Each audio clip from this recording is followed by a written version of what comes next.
So far? Thanks for coming, everybody. I really appreciate it. You know, and this is one of those clinics that's been on our wish list for a really long time. So I'm glad that all you guys showed up. I really appreciate it. You know, I also want to thank Steve from Yamaha. He's the guy who helped us set this up, and we really appreciate him. You know, bringing in Billy for you, and most of all, of course, Billy for coming and wanting to meet all you guys and play for you. You know, really appreciate guys like him that make time for stuff like that. It's awesome. I just want, and then after the clinic is over, anybody who wants to meet Billy, he'll be at the back counter there. He'll sign autographs or take pictures or anything like that. So, hope you guys enjoy that. And should be down here any second. All right. Let's put our hands together and put a big welcome for Billy Sheehan.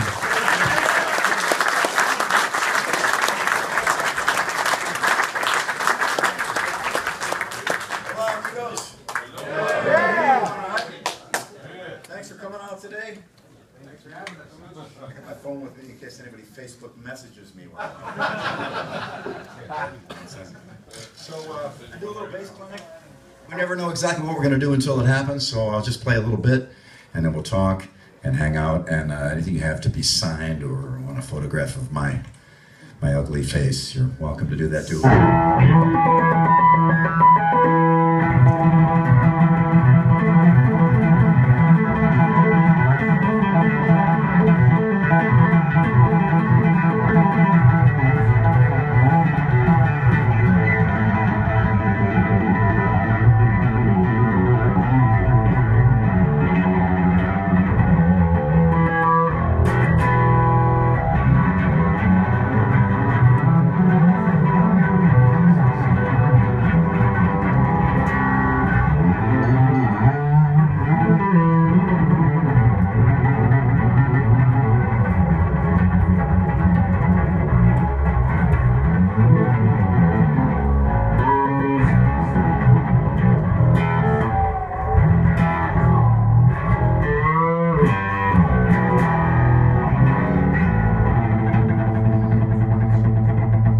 Good coffee.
What happened?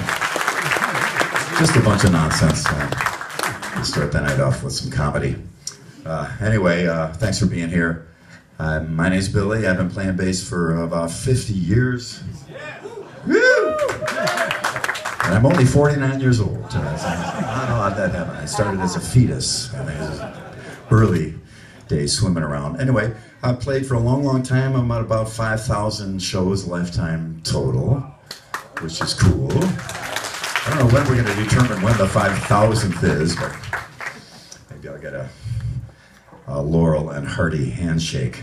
That would be my reward for that. Anyway, and I don't know how many records I've done, but it's a lot because every time I do like a fan signing event, somebody's got a pile of CD covers like this, and there's always one in there. I go, "Are you sure I played on this?" They go, "Well, it's got your name on there." Yeah, because I did. I don't know. So but the only reason I bring any of that up is just to give you an idea that through the years I've gained some experience as a player, being a band member, part of the music biz. I was a NARIS Grammy governor for 3 years in Los Angeles, and I've been in and out of enough biz to be able to maybe help you today by translating the things I've learned through my experience to you, because I love my fellow musicians supremely, and we're all in this together, brothers in music, and art is the greatest thing in the world, and music is the greatest art form, so we're a part of that. Cool. I firmly believe that. And so anytime I can help out other players by letting them know something that I may have some information on, I'm happy to do that. I'm sure some things that I say you may disagree with, but if that's the case, maybe that'll open up another door for you to find your own way and actually find the truth of the matter, which is a good thing. And we do these clinics for the sole purpose of helping out other musicians. It ain't about me playing some wacky, fast, crazy-ass, kind of mostly useless licks, which won't work in 99.99% of all songs known to mankind, but they're fun to play to other bass players. What the heck, you know? So that's a fact of the matter there. So the first person brave enough to ask the very first question will win a fabulous prize. And in the blue shirt right there, this gentleman was very quick on the draw, right behind you there. Yell it out really loud because I've been standing in front of a bass amp since most of these people were born. And I remember to this day, there was the first warning I ever saw on anything. You know, got them on cigarettes, seat belts, baby bottles, pacifiers, you got them everywhere, you know. Now, but the first warning I ever saw was on the back of an Ampeg SVT, and it said, and I quote, "Warning, continuous exposure to high sound pressure levels may result in irreversible loss of hearing acuity." Well, guess what? They were right. So, so you got to yell it out for me, bro. Yes, sir. What gauge strings do you use typically, and how do you like your action generally? They're a custom gauge set I use with Rotosound. I used Rotosound my whole life. For a short time, I stopped using them because they got some bad metal from one of the distributors, and they had a bunch of bad strings. And then there was a death in the family that ran the company, and they were kind of a disarray. So I used some Yamaha factory strings, which were incredible, but they were really, they're almost too good. I mean, they were so perfect, they had almost no personality, but they were great, they were amazing. And then after that, I used some Charlie Stringer strings. He was the guy who distributed Rotosound in the US, so he knew I didn't have a company to play with. And his strings were very Rotosound-ish, but still not quite. So when they got it all together again about 10 or 12 years ago, I went back to them, and we did a custom set, which is, the normal Rotosound is 105, 80, 65, 45. This is 110, 80, 65, 43. So the two outer strings are a little different.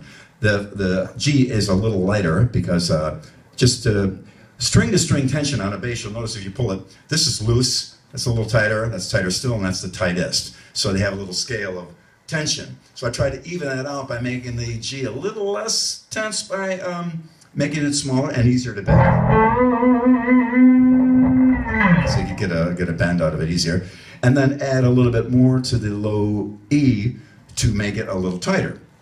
And I find with a tighter low E, you can actually lower the action lower because the string isn't flopping around as much. You don't have as much play, so that distance to the frets, you don't have to worry as much. You can actually lower it with a tighter action, oddly enough. And I also use a Hipshot D-tuner, which comes on this Yamaha bass from the factory, but you can add it to any bass, where you can drop your low.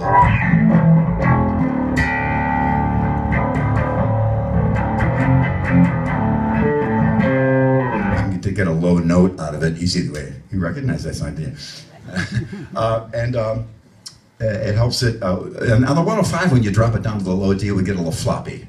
So this helps tighten it up there a little bit. But I can actually get a broad range from this bass because my original P bass, which I still love and I still have, only went up to E flat. The Yamahas go up to the E, which makes it easy to bend up to a G.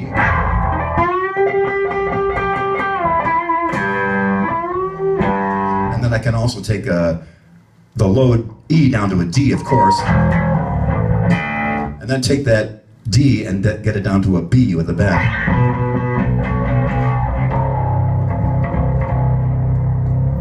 Which saves me 20% on strings. 4,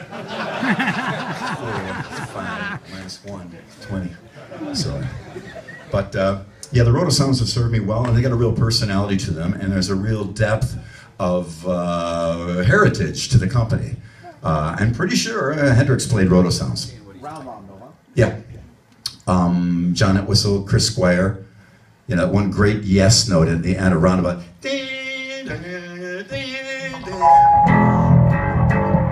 That's a Roto sound for sure. Geddy Lee, Steve Harris, a lot of guys using Roto sound, and they're righteous strings. And the guy who runs the company now, the son of the founder, he actually built the machines himself that wind the strings. They're his own custom build. How about the action?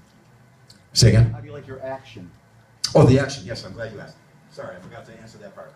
Let me turn this distortion back a little bit because it's noisy and annoying. There we go.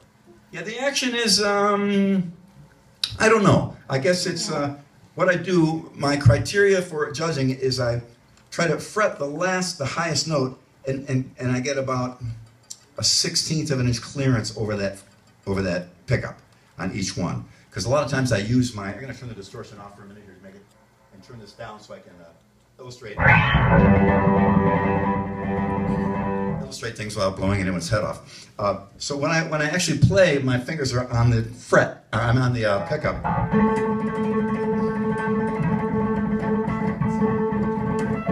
So it helps me to keep that way. If this microphone were the pickup, it can't go any farther than that.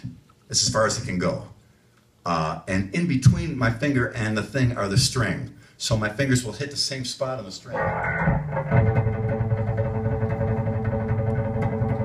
And that'll enable it to be somewhat smooth. Now I'm playing with 3 fingers, and if you're real good, you can hear groups of 3, but I try to make it so you hear 4 by accenting with different fingers, because most of the music we do is in 4. But in stuff that's in 3, a galloping beat or a 3/4, it's real handy for that.